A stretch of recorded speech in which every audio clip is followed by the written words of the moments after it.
Sila?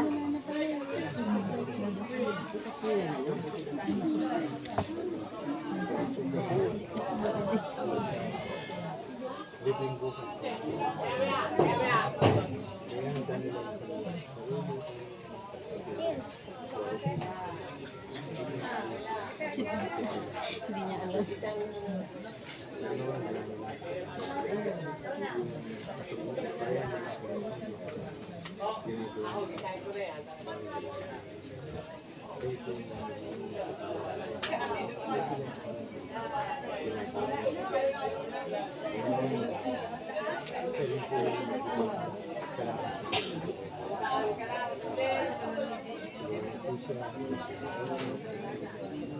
Kasi nung tayo na pinanay niya sa kapatid ko, minordi ko pumunta ako sa amin pinamahan ako sa Santa Cruz Police Station. Sabi ko, samahan niyo ako kung saan sila. Samahan niyo ako, apat sila. Hindi ko lang kamag-anak ko sa parang business sila. Sabi niya, kwento niya, tapos nampak ko niya, sabi niya sa akin. Kasi binudi-idali yung kapatid ko, nag-intisan niya, sabi ko. Patay ng barangay, sa barangay niya.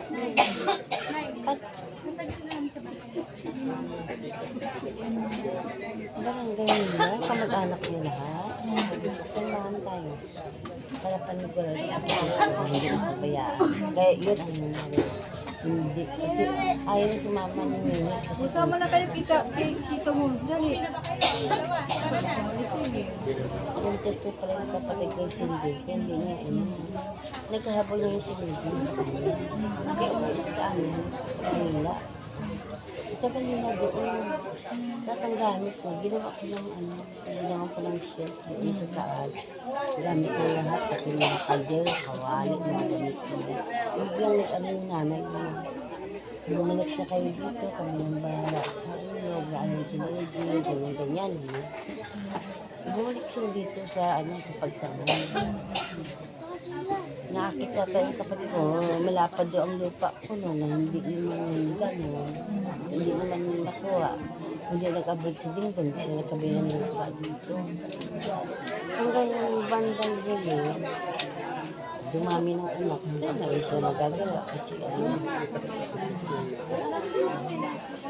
Nung nakaraan, sabi niya, yung pag-uwi ko tao, punta kayo lahat dito, sabi niya, para sama-sama daw kami mag-outing. Hindi naman natuloy yung time niya. Kaya pala, ito pala siya ngayon sama-sama kami kapatid. Pinamasya ang dalawa kong kapatid para makasama. Yun pala yung namin, banding namin. Ang ganda yung sabi ko sa kanya. Ano namin mas masarap. Taas mo yung kamay mo. Ako na dito. Wala naman tayo kayo hindi sa pangadi. Hindi ba? Layo. Sabi nga. Tito namin. Pinsan ng nanay ko. Ano to? Joker to. Tapos ito na. Ano na.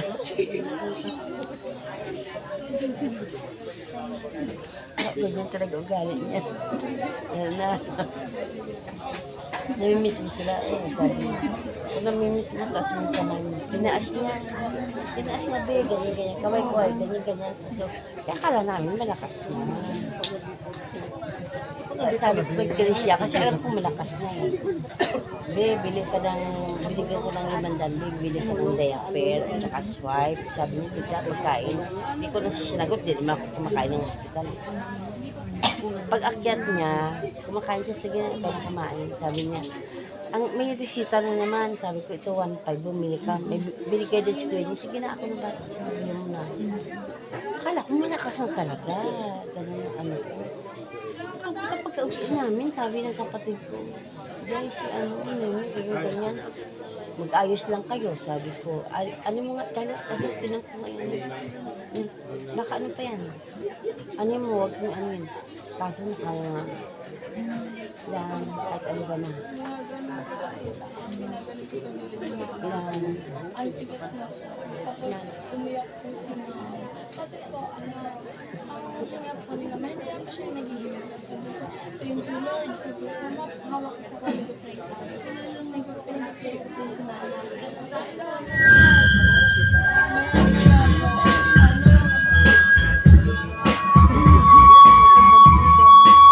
date ako. maya-maya po, isa-isa lang din ako, isa-isa lang po.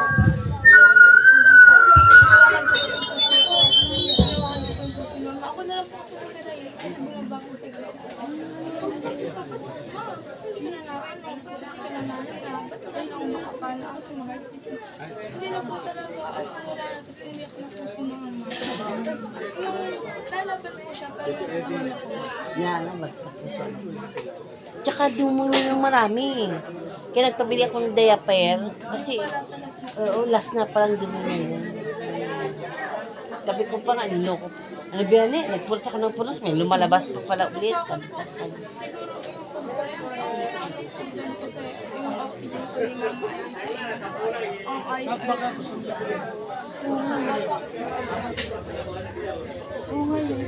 tapos po, pag ano ko, tapos pinalitan ko ng oxygen na parang mask, doon po nahirapan si mama, tinanggal niya po, tapos kumuha ko siya ng hangin sa labas, hindi na siya. Tapos ano, sabi ko sa akin, nakapapalitan, ilipat niya ako sa ospital. Sabi mama,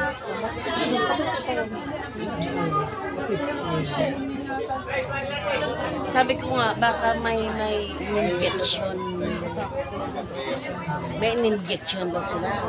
Tita, alam mo po yung binabili niyo po sa akin na ano na po nilagay na lang sa Dami yun. Ano yun? Pero nang natumba Ano, siya, yung 1.5 ulo niya yun. may dugo. Wala po, di ba kuya, alam mo ba nang yung ulo ni mama? Yung natumba siya, Wala po.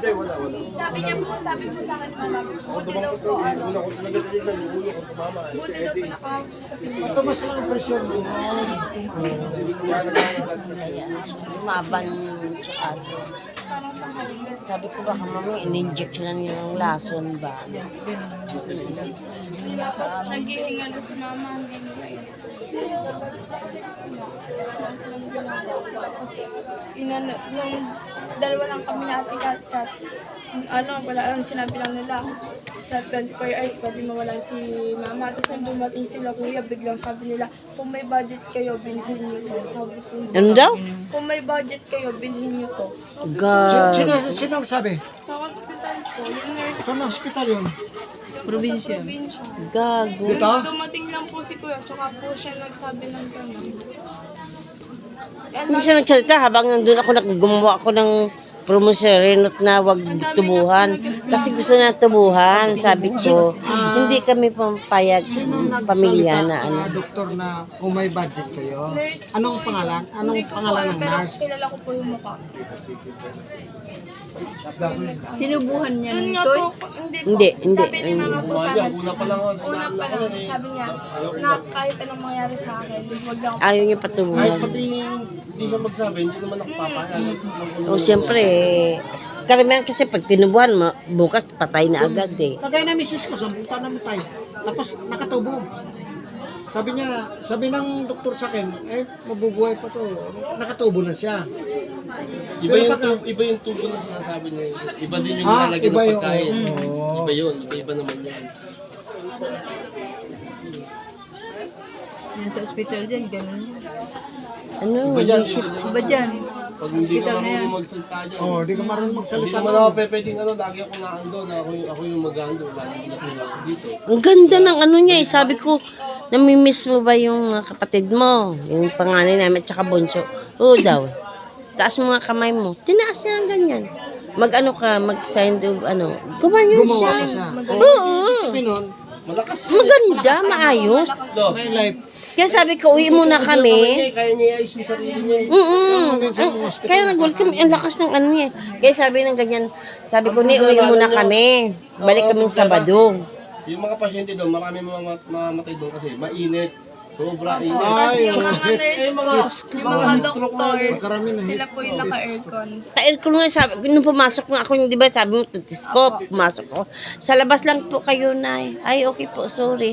Sarap sana dito malamig, sabi ko ganyan. Wala, iba talaga. Kung sino po yung nurse tsaka doktor, sila yung naka-aircon. Kasi yung mga pasyente, may electric fan nga po. Saan po nakatutok? Wala, ang init. Dapat yung mga gano'n, mga pasyente nila, bibigyan nila magandang kwarto. Kahit paano. Kahit sama-sama, basta naka-aircon. Oo, Naka-aircon. hindi ano eh, wala eh. Puro high blood na yun eh. Hindi lalong tataas niya. Yan sa ospital na po kayo kapatid ko ipinasok. Paglabas Pinasok patay. Hindi naman. Mga pinasok ni CTC. Talagang, ano kasi yun, sumusukat na ng dugo. 2 araw na daw sa isang tabi. Kami naman doon kami nakatira. Pinuntan ako ng pamangkin ko. Tuloy-tuloy ako sa ospital. Sinong pasyente mo? Yung kapatid ko, 2 araw dito, hindi naman lang yung lapatan yan ng ng gamot kahit Pag ako ano, sabi nadating, kong gano'n. pag ako nadating, inaasikaso. Sabi ko, magkano ba ang bayad sa inyo? Nabihan ko no. Sabi ko, pag sa ospital na yan, hindi ka magbubuhat. Ilang kwenta, no? Pag gusto ka ng patayin. Patayin ka talaga. Sabi ko nga eh, kasi bumaba si ano eh, si Charlotte ba, bumaba. Pag akyat daw niya, wala na. Sabi ko, ano nangyari? Ni ma'am, ni ate, nasa pinto pa lang po siya. Inipo ko na yung yung puso ko. Tapos inipo ko yung puso ni mama kasahon ko na natin. Nagulto siya, malakas pa, biglang ganun nangyari. Tuturukan ka dyan ng Tinatanong naman po namin bago ito. Inabot pa yun ng ate Lea mo, medyo ano kasi mama. Inabot, Pero wala na siyang malay. pero, pag... Maganda nga kung may pera ka, autopsy mo para malaman eh. Tinuro ka ng lason to eh. Siguro ka ang saya niya eh, ang lakas niya, biglang Tapos itulpo. bumigay. Tapos itulpo ninyo. Oo, Maalisan ng lisensya yung mga ano. bumigay agad. Ang to. Sa morgue nga po, nahina po si mama. Sa morgue. Kahit tanong niyo po kay Kuya Ramil. Ano? Sa morgue po, nahina po si mama. Oh, Tapos sabi ko po, Kuya, tingnan mo si mama. Tapos siya rin po nakakita. Nahina po si mama. Magalaw nga po yun. kinatay niya pala nila agad. Try nga natin, pasok natin sa tulpo to. Para magkaalaman. Kung pina-autopsy. Pa-autopsy natin. Morgue, yung naghihinga pa. Tapos ang morgue na. Morgue na. Naktong tokwa. Hindi pwede yun. Ulo.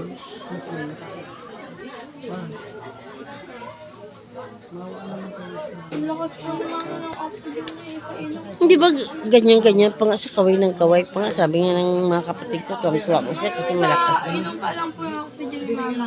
Nakakapagsalita po yun, nakakamulat. Nakakamulat yun. Tapos Nung nakakapagsalita, Sabado kasi darating kami. Ginabi na kami, sabi niya. Kala ko ba nandyan si Tita niyo, Rot, ganyan, sabi ng mga bata. Andyan na nga po, kaso gabi na, bawal na. Magbisita, bukas na lang yun. Kaya nung dumating ako, ano siya, kilala mo ako? Sabi, sino ako? Hindi, Rot. Ano mo siya, maano mong salita niya eh. Tapos tinawagan ko yung kapatid kong dalawa, yung dumating galing probinsya. Tuwang-tuwa siya, malakas siya. Kaya kung namin mismo sila sabi, kaway naman siya. At chance up kami na. Ganyan siya.